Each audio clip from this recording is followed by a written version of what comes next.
Hi, welcome to the Israel First television program from our studios in Jerusalem. Great to have you with us for this exciting episode where we're going to look at what's happening in Israel behind the scenes. We are in the midst, Nathalie, of a ceasefire, I understand. That's what they're saying.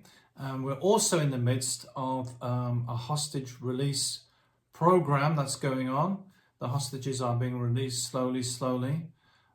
You have to be really on the ball to know how that's going, because it's each week it seems to be some more keep being released. So maybe someone's keeping a record somewhere. But that's really covered in the mainstream media. We are looking at what are the underlying themes, what are the things happening in Israel as we look forward to the return of the Mashiach, the Messiah, as he comes. And as we are in these last days, we're looking more at that kind of thing. One of the things we've looked at on the program is artificial intelligence. It's something we talk about regularly, and it's something which many of you are aware of, but it's something, if it's happening in Israel, Israel is first, so you need to know about it now. An AI startup called Safe Superintelligence. I think that's a conundrum of words. Whether superintelligence can be safe is a very good question. Has released offices in Tel Aviv. Tel Aviv is really the business hub. Jerusalem is more the administrative, spiritual capital, and then Tel Aviv is the business capital of Israel. They've released offices in Tel Aviv. Experts around the world are sounding alarm bells at the risks of artificial superintelligence, Nathalie. It poses a risk to humanity. They're warning that it's very dangerous as a form of AI that is self-aware. Yes, you heard me. It is a form of artificial intelligence that has awareness. Safe Superintelligence, SSI for short, the AI startup co-founded last year by OpenAI founder. You may have heard of OpenAI. Chief scientist Ilya Sutskever. Sounds a Russian name. There are a lot of Russians who've made aliyah to Israel, as you may be aware. Lots of Russian Jews. Together with Daniel Gross and Daniel Levy, is expanding operations in Israel. Artificial intelligence is something which is being more and more prevalent in all areas of life. Sources close to the matter have told Globe's News that the AI enterprise has leased offices in Tel Aviv's Midtown high-rise complex at 144 Menachem Begin Road. At the same time, SSI is seeking a general manager for Israeli operations. Each floor in the Midtown complex comprises office space of 1,660 square meters. The choice of Midtown reflects a developing trend in the business world, that then people are moving into this particular area. The complex, located in the center of Tel Aviv, has become one of the city's most significant technical hubs. One of the things Israel is well known for is high tech, and this is part of that. Alongside technology giants like Microsoft, which has 3 floors in the complex and operates a significant development center there. There's also startups like Ask AI and ENVO. SSI's entry into the building strengthens Midtown's position as a magnet for advanced technology companies, and now especially in the field of artificial intelligence. According to industry sources, SSI have already begun occupying the offices with an initial team of researchers and focusing on hiring leading minds in the field of artificial intelligence. Artificial intelligence, superintelligence, you have to get the two things separate. They are separate a bit. Artificial superintelligence, it's a higher form of it, as you might say, is defined as a form of AI capable of surpassing human intelligence. This is always the danger that all the critics have been warning about. By manifesting cognitive skills and developing thinking skills of its own. It's just this week I've done a report on a robot that's been being built in Israel which has capability of thinking for itself. In other words, you'd say to the robot, go to the table, give it an order to go to the table, it goes to the table, then it works out how big the table is, what height the table is, what it needs to do on the table, etc. And then the next time you ask it to go to the table, it doesn't even need to know these other things. It's learnt them, what they call machine learning. It's similar, by the way, in the autonomous cars, allegedly, that when they turn a corner, they remember that corner, they remember the speed they were doing and what's a safe speed on that corner, etc. And they call it machine learning. It's considered, by the way, artificial and super intelligence is considered the most powerful and intelligent sort of AI, and transcends people like Albert Einstein, Nathalie. Computers with superintelligence are self-aware and can think of abstractions and interpretations that humans cannot. So we're starting to get into what the dark side is of this, and the problem for us, wherever you're watching in the world, it goes beyond human intelligence and starts to have its own intelligence, which is a much higher kind. This is because human brains' thinking ability is limited to a set of a few billion neurons. Apart from replicating multifaceted human behavior, ASI can also understand and interpret human emotions and experiences. ASI develops emotional understanding, allegedly, beliefs and desires of its own based on the comprehension capability of the AI. One of the things that it cannot do is spirituality. ASI systems can quickly understand, analyze, and process circumstances to stimulate actions. As a result, the decision-making and problem-solving capabilities of super intelligent machines are expected to be more precise than humans. Many people have cautioned on the idea of machines surpassing human intelligence, believe that such an advanced form of intelligence could lead to a global catastrophe. One critic was saying the idea that this stuff could actually get smarter than people, I thought was a long way off. Obviously, I no longer think that. This is Jeffrey Hinton, one of Google's top artificial intelligence scientists, known as the godfather of AI. Quit his job at Google in 2023 to warn about the dangers of this technology. And now he's farming. No, I'm joking. Yeah. Maybe he understands. Right. Yeah, because it's like it's becoming a very dangerous technology, and you need some normality in life, which Nathalie might talk about in a minute. How to cope with all the conflicts and all the difficulties and all the challenges that we're facing in the world.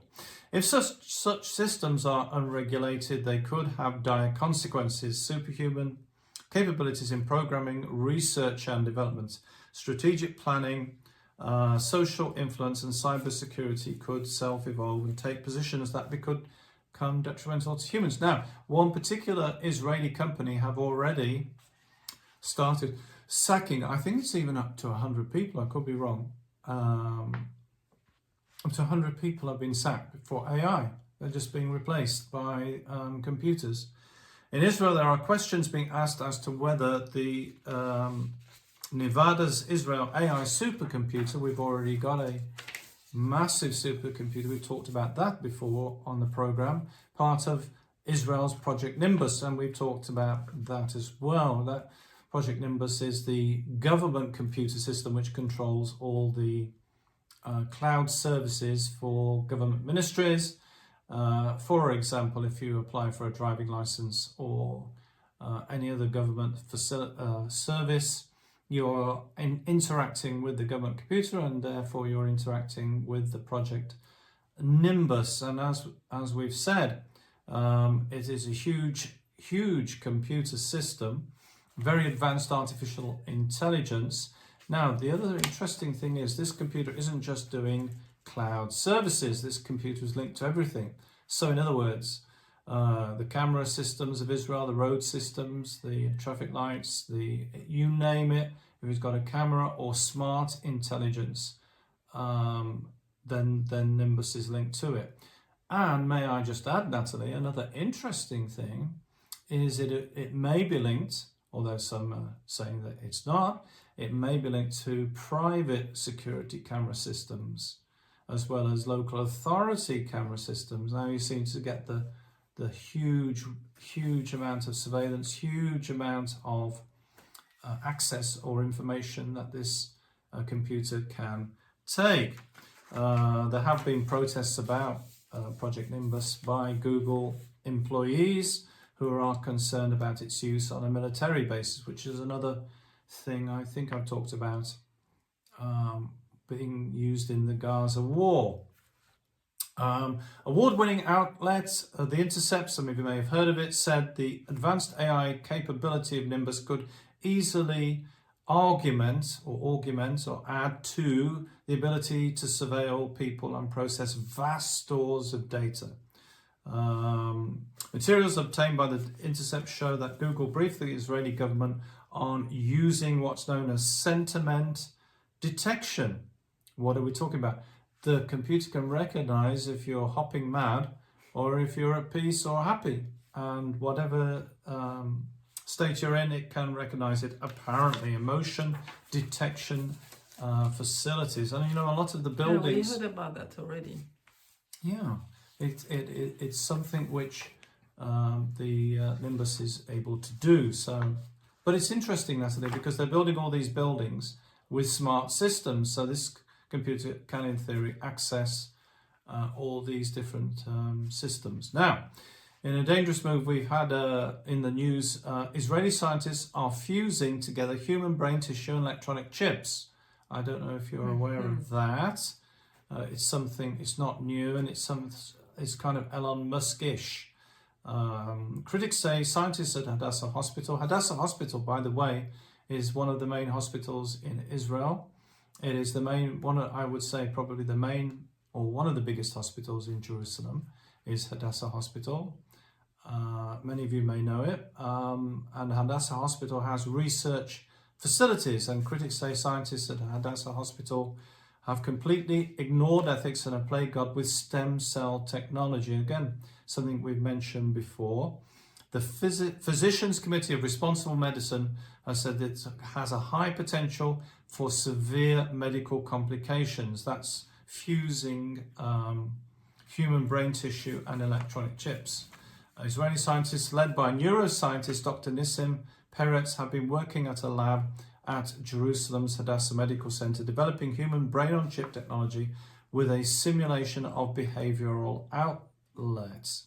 Now, to put that in layman's language, that's getting the tissue and the chip to interact together and interact with a computer.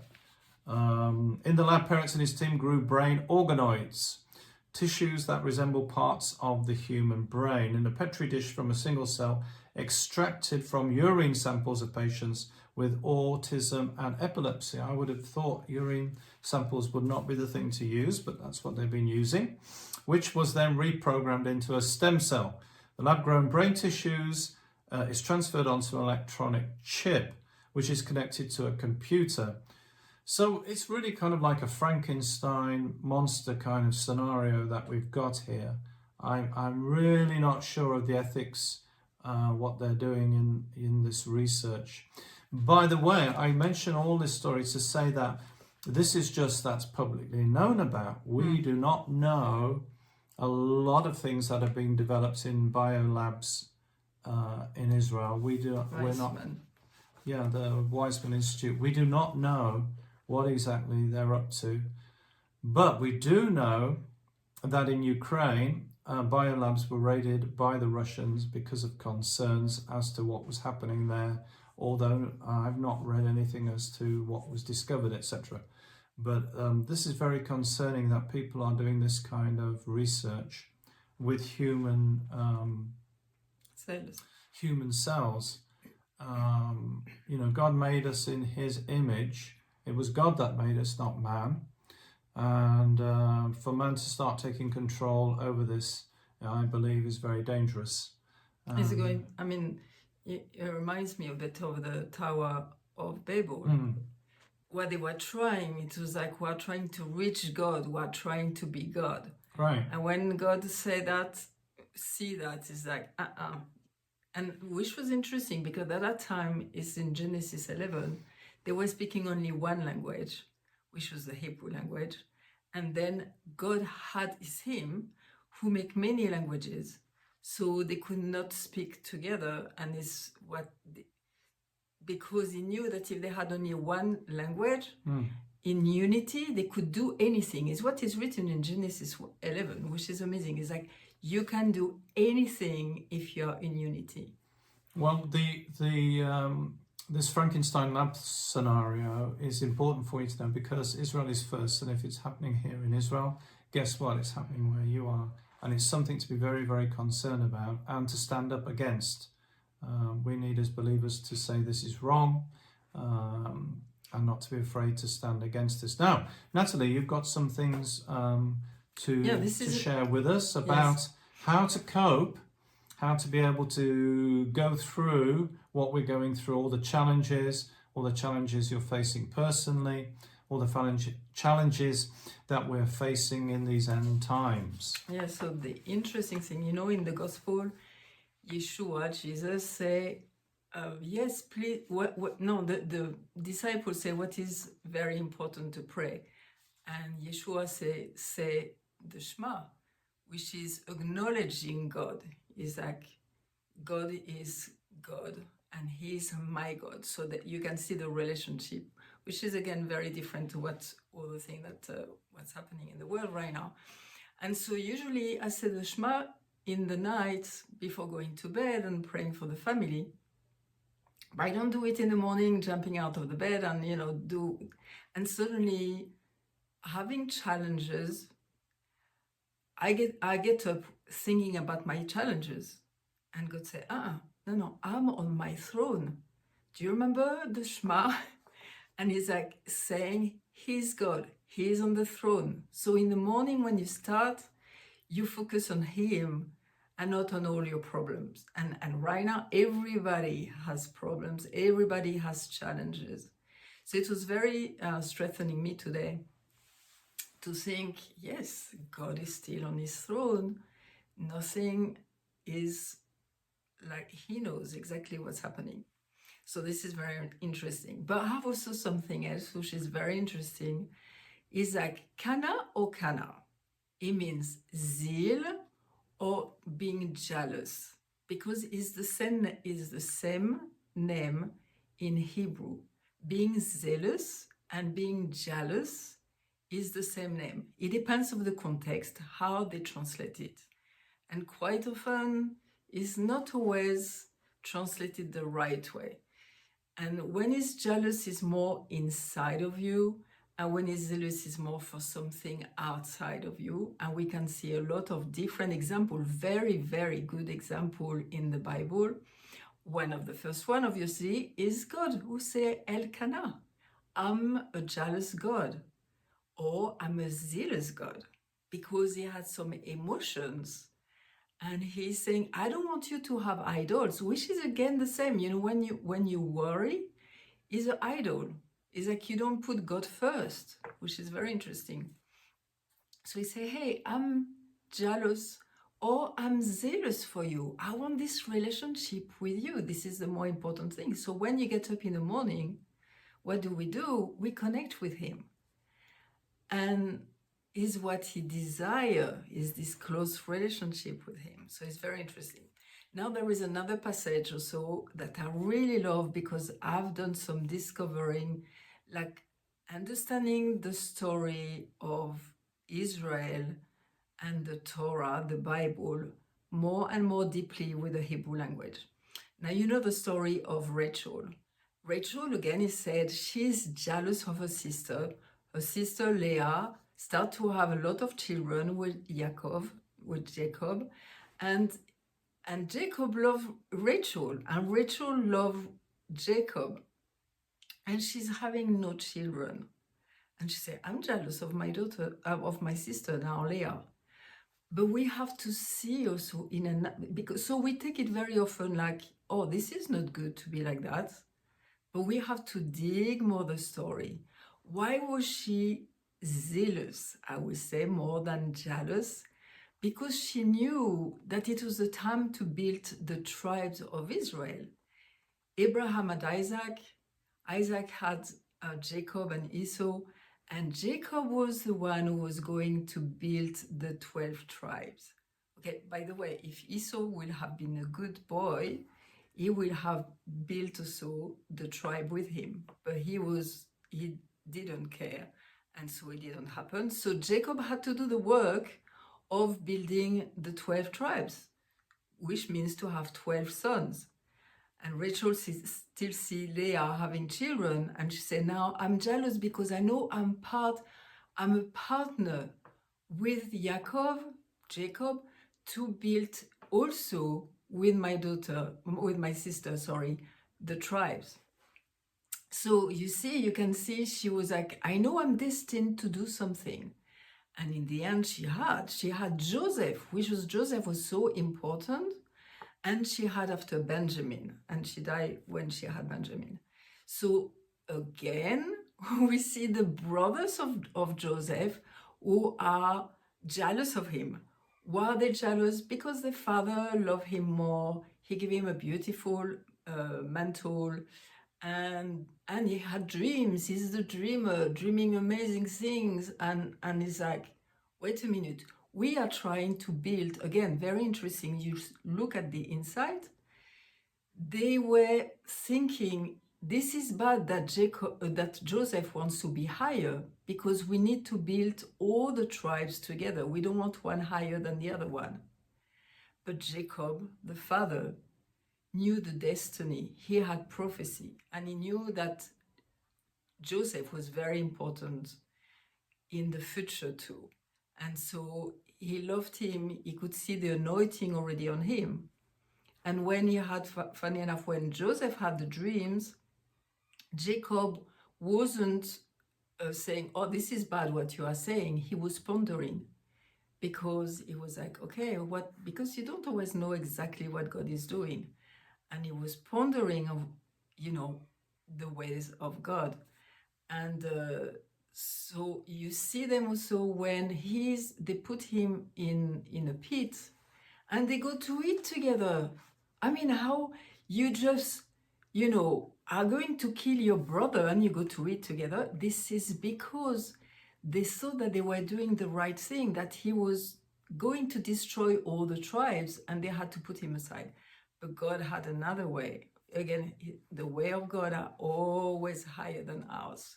So it's amazing. See, it's like when you dig in the Torah, it's just amazing what you find. And again, we can apply it in our life. And again, another time where I love this passage in Zechariah 1:14, and also Zechariah 8:2. And let us read it because it's beautiful. It's like God is speaking, and he says, I'm very jealous, or I'm very zealous for Jerusalem and Zion. And then after, in Zechariah 8, he says, I have been zealous for Zion with great zeal. With great heat, I have been zealous for her. So you see this, like a heat is a big emotion. So zealous, jealous is a big emotion. And so now when you will read your Bible and you see zealous and jealous, you can see that there is a very big emotion there, and that is not always what we think first on, like on the facade, but it's like maybe there is something much deeper. There is a big river of God flowing there with his love and bringing the destiny of humanity in place. Amen. And you can find out more information about us at www.israelfirst.org. You can get Nathalie's newsletter. You do a weekly newsletter, and you can sign up for that. You can also see news articles. We don't have a time on the program to tell you all the news that's happening in Israel. We try and pick stories which give you an outline as to some of the things that are happening that you might not be aware of. But you can go to the website and you can click on the media button, and there's the news story daily. We try to do a daily news story. You can also help us and support us. You can go to the donate page. Remember, it's because of your financial donations that we're able to come to you today and bring you the program. So please consider that. And there's a lot more information on the website, and share it with others. Share the program with others and let them know some of the things that are happening behind the scenes in Israel that they might not be aware of. And don't forget, we're the program that looks at the land, the people, and the language.